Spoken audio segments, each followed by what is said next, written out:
Pantera Negra Wakanda pra sempre, o diretor Ryan Coogler falou como era o filme antes da tragédia que levou Chadwick Boseman, o ator original do filme. Um filme grande pra Marvel, um filme importante pra Marvel, que foi um sucesso de bilheteria, $1 bilhão arrecadados, mais de $1 bilhão.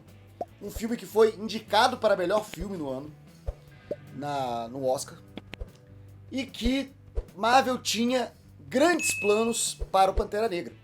A gente sabe, por informações da própria Marvel, que existia uma trindade, que seria a trindade Marvel pós-Ultimato. Já que eles abriram mão do Homem de Ferro, do Capitão América, agora a trindade da Marvel seria Pantera Negra, Capitã Marvel e Homem-Aranha. Bem, durante a época, quando saiu o Guerra Infinita e Ultimato, esses 3 filmes fizeram mais de $1 bilhão, que foi Capitã Marvel, Pantera Negra e Homem-Aranha. Nada mais justo do que a Marvel colocar todas as suas fichas nesses 3 heróis para tocar daí pra frente a sua saga do multiverso. Mas aí aconteceu, o inesperado. Chadwick Boseman luta contra um câncer fatal. O público não sabia. Na própria Marvel, ninguém sabia que ele estava doente. Ele deixou tudo muito dentro da própria família, das relações muito próximas dele. Nem o diretor Ryan Coogler sabia. A gente recebeu algumas imagens dele muito magro, um pouco antes de ter notícia do falecimento do ator, que levantaram algumas suspeitas, mas nada que fosse decisivo, como está a ponto de morrer. E aí perdemos o Chadwick Boseman.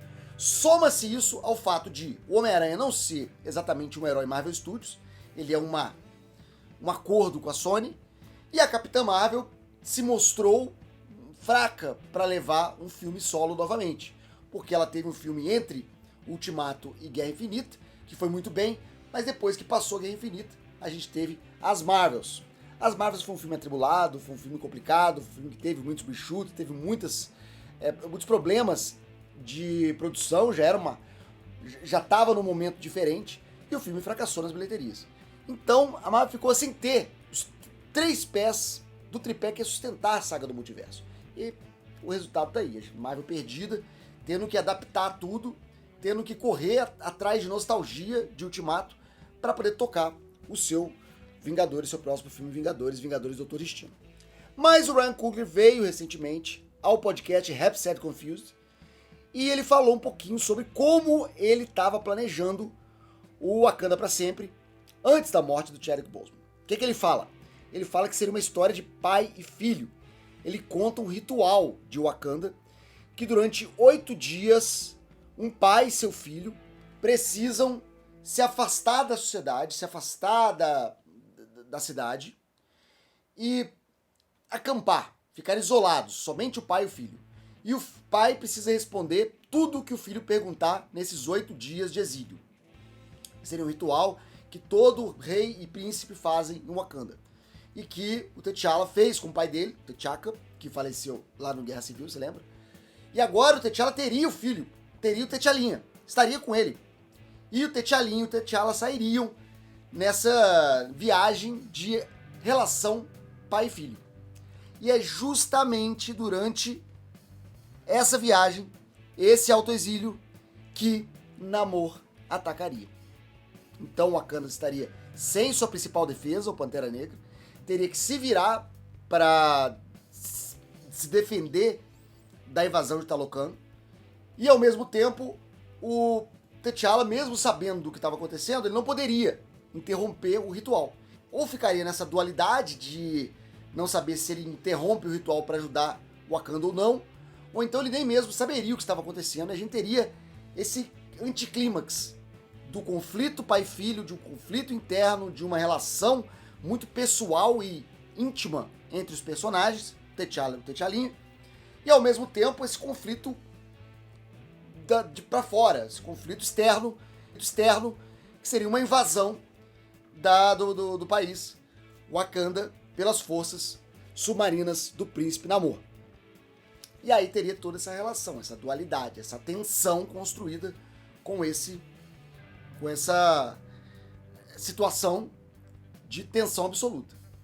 Eu fico aqui pensando no seguinte: Lendo assim, né, você não tá vendo o filme, você não tá vendo a visão do diretor, você tá lendo ali uma descrição do que ele falou.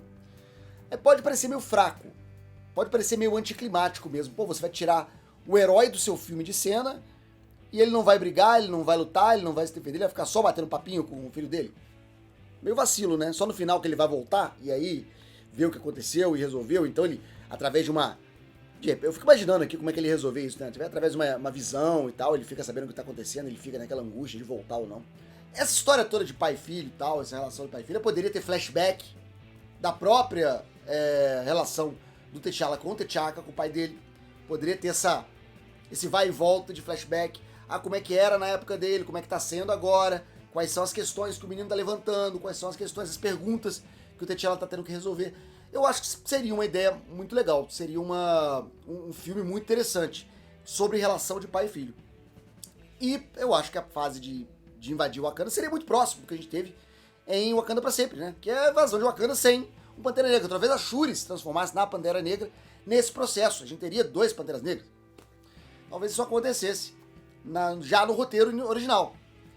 Ele escreveu 180 páginas de roteiro, foi um calhamaço que ele já tinha escrito quando o Chadwick Boseman morreu. Você vê que o cara realmente teve que pisar no freio e voltar tudo do zero. Reescrever o roteiro todo, parte dele, para poder acomodar a ausência do T'Challa, sendo que a ausência do T'Challa já estava prevista, de certa maneira, no roteiro. Só sei que essa história toda de relação pai e filho aí, que poderia ser flashback, poderia ser recente, aí vai e volta, deve ter deixado o seu James Gunn ali, ó, esfregando a mãozinha, porque o James Gunn gosta desse negócio de pai e filho, né? Ele gosta de pai e filho trocando tapa, porque a própria relação de James Gunn com o pai dele não foi boa. Mas o Ryan Coogler também gosta de uma relação familiar, de uma relação de pai e filho, o Pecadores, por exemplo, a relação entre irmãos. E eu acho que ele faria um excelente trabalho. E é uma pena que a gente vai ficar sem ter esse filme, sem ter Pantera Negra Wakanda pra Sempre, com Pantera Negra, com T'Challa, nesse ritual de Wakanda. Wakanda tem muito isso, né? O tradicional versus o avançado. E aí o progresso. Aí tem esse vai e volta do tradicional com a tecnologia, que eu acho que é um charme. E essa ideia do ritual é muito isso também, traz muito essa questão. Quero saber de você agora, você gostou da ideia do roteiro? Você acha que daria um bom filme? Você gostaria de ver esse filme? Você tem pena de não ter assistido esse filme? Escreve aqui embaixo, daqui a pouco eu tô de volta. Até mais, até breve, até já, tchau. E esse foi mais um conteúdo do 4 Coisas. O canal tem pelo menos 3 vídeos todos os dias de segunda a domingo. Se você gostou, aqui vão mais algumas dicas para você assistir. Não esquece de deixar o like, um comentário, se inscrever se você ainda não é inscrito e ativar o sininho para novas notificações. Muito obrigado, até a próxima.